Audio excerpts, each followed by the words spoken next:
بیان کیا جاتا ہے کہ حضرت حذیفہ بن یمان رضی اللہ تعالیٰ عنہ سے ایک شخص جو کوفہ کے رہنے والا تھا کہا کہ اے ابو عبداللہ، تم بڑے خوش نصیب ہو کہ تم نے رسول اللہ صلی اللہ علیہ وآلہ وسلم کو دیکھا اور ان کی مجلس میں بیٹھا کرتے تھے، تو تم کیا کیا کرتے تھے؟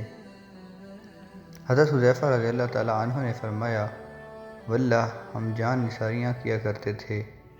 نوجوان فرمانے لگے، سنیے چچا، اگر ہم حضور پاک صلی اللہ علیہ وآلہ وسلم کے زمانے کو پاتے تو واللہ آپ کے پاؤں بھی زمین پر رکھنے نہ دیتے۔ آپ رضی اللہ تعالیٰ عنہ نے فرمایا، بھتیجے لو ایک واقعہ سنو۔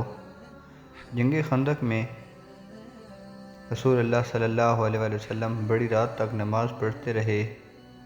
فارغ ہو کر دریافت فرمایا، کوئی ہے جو جا کر لشکر کفار کی خبر لائے؟ اللہ کے نبی صلی اللہ علیہ وآلہ وسلم یہ وعدہ کرتے ہیں کہ وہ جنت میں داخل ہوگا۔ کوئی کھڑا نہ ہوا کیونکہ خوف کی بھوک کی سردی کی انتہا تھی۔ پھر آپ صلی اللہ علیہ وسلم دیر تک نماز پڑھتے رہے۔ پھر فرمایا، کوئی جو جا کر یہ خبر لا کر دے مخالفین نے کیا کیا ہے۔ اللہ کے رسول صلی اللہ علیہ وآلہ وسلم اس سے مطمئن کرتے ہیں کہ وہ ضرور واپس آئے گا، اور میری دعا ہے کہ اللہ تعالیٰ اسے جنت میں میرا رفیق کرے گا۔ اس بار بھی کوئی کھڑا نہ ہوا، اور کھڑا ہوتا بھی کیسے؟ بھوک کے مارے پیٹ کمر سے لگے ہوئے تھے، سردی کے مارے دانت بج رہے تھے، خوف کے مارے پتے پانی ہو رہے تھے۔ بالآخر میرا نام لے کر رسول اللہ صلی اللہ علیہ وآلہ وسلم نے آواز دی، اب تو کھڑے ہوئے بغیر چارہ ہی نہیں تھا۔ فرمانے لگے، حذیفہ تو جا اور دیکھ کر آ اس وقت تک کیا کر رہے ہیں۔ دیکھ جب تک میرے پاس واپس نہ پہنچ جائے کوئی نیا کام نہ کرنا۔ میں نے بہت خوب کہہ کر اپنی راہ لی اور جرات کر کے مشرق میں گھس گیا۔ وہاں جا کر عجیب حال دیکھا کہ دکھائی نہ دینے والے اللہ کے لشکر اپنے کام پھرتی سے کر رہے تھے۔ چولہوں پر سے دیگیں ہوا نے الٹ دی ہیں، خیموں کی چوبیں اکھڑ گئی ہیں، آگ جلا نہیں سکتے اور کوئی چیز اپنے ٹھکانے نہیں رہی۔ اسی وقت ابو سفیان کھڑا ہوا اور بآواز بلند آواز میں کہنے لگا، اے قریشیو، اپنے اپنے ساتھی سے ہوشیار ہو جاؤ، اپنے ساتھی کو دیکھ پالو، ایسا نہ ہو کہ کوئی غیر کھڑا ہو۔ میں نے یہ سنتے ہی میرے پاس جو ایک قریشی جوان تھا اس کا ہاتھ پکڑ لیا اور اس سے پوچھا، تو کون ہے؟ اس نے کہا، میں فلاں بن فلاں ہوں۔ میں نے کہا، اب ہوشیار رہنا۔ پھر ابو سفیان نے کہا، کہ قریشیو، ہم اس وقت کسی ٹھہرنے کی جگہ پر نہیں ہیں، ہمارے مویشی، ہمارے اونٹ ہلاک ہو رہے ہیں۔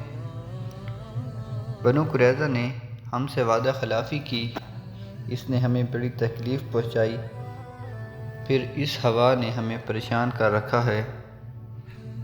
ہم پکا کر کھا نہیں سکتے، آگ تک جلا نہیں سکتے، خیمے اپنی جگہ ٹھہر نہیں رہے۔ میں تو تنگ آ گیا ہوں، اور میں نے تو ارادہ کر لیا ہے کہ واپس ہو جاؤں۔ بس میں تم سب کو حکم دیتا ہوں کہ واپس چلو۔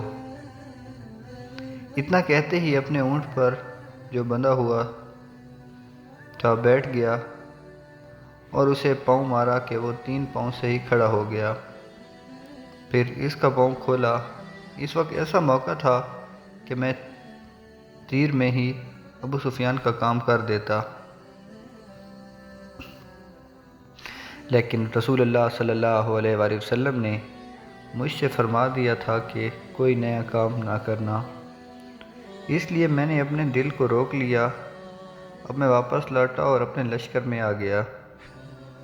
جب میں اپنے لشکر میں پہنچتا ہوں تو میں نے دیکھا رسول اللہ صلی اللہ علیہ وآلہ وسلم ایک چادر کو لپیٹے ہوئے جو آپ صلی اللہ علیہ وسلم کو کسی بیوی صاحبہ کی تھی، نماز میں مشغول ہیں۔ آپ نے مجھے دیکھ کر اپنے پیروں کے درمیان بٹھا لیا اور چادر مجھے بھی اوڑھ دی۔ پھر رکوع و سجود کیا اور میں نے وہی چادر اوڑھے بیٹھا رہا۔ جب آپ صلی اللہ علیہ وسلم فارغ ہوئے تو میں نے سارا واقعہ بیان کیا۔ قریشیوں کے واپس لوٹ جانے کی خبر جب قبیلہ غطفان کو پہنچی تو انہوں نے بھی سامان باندھا اور واپس لوٹ گئے۔ روایت میں حضرت حذیفہ رضی اللہ تعالیٰ عنہ فرماتے ہیں کہ جب میں چلا تو باوجود کڑاکے کی سردی کہ قسم اللہ کی مجھے یہ محسوس ہوتا تھا گویا میں کسی گرم حمام میں ہوں۔ اس میں یہ بھی ہے کہ جب لشکر کفار میں پہنچا، اسی وقت ابو سفیان آگ سلگائے ہوئے تانپ رہے تھے۔ میں نے اسے دیکھ کر پہچان کر اپنا کمان چڑھا لیا اور بالکل میرے سامنے ہی تھا۔ ناممکن تھا کہ میرا نشانی خالی جائے، لیکن مجھے رسول اللہ صلی اللہ علیہ وسلم کا یہ فرمان یاد آ گیا کہ کوئی ایسی حرکت نہ کرنا کہ وہ چونکنے ہو کر جائیں، تو میں نے اپنا ارادہ ترک کر دیا۔ جب میں واپس آیا اس وقت بھی مجھے کوئی دوسری سردی محسوس نہ ہوئی، بلکہ یہ معلوم ہو رہا تھا کہ گویا میں حمام میں چل رہا ہوں۔ ہاں، جب حضور صلی اللہ علیہ وآلہ وسلم کے پاس پہنچ گیا، بڑے زور کی سردی لگنے لگی اور کپ کپانے لگا، تو حضور صلی اللہ علیہ وسلم نے اپنی چادر مجھ کو اوڑھ دی اور جب میں اوڑھ کر لیٹا تو مجھے نیند آ گئی۔ صبح تک سویا رہا، پھر صبح خود رسول اللہ صلی اللہ علیہ وسلم نے مجھے یہ کہہ کر جگایا، اے سونے والے بیدار ہو جا۔ روایت میں یہ بھی ہے کہ جب اس تابعی نے کہا کہ کاش ہم رسول اللہ صلی اللہ علیہ وسلم کو دیکھتے اور آپ صلی اللہ علیہ وآلہ وسلم کو اس زمانے کو پا لیتے، تو حضرت حذیفہ رضی اللہ تعالیٰ عنہ نے فرمایا کہ کاش تم جیسا ایمان ہمیں بھی نصیب ہوتا کہ باوجود نہ دیکھنے کے پورا اور پختہ عقیدہ و یقین رکھتے ہو۔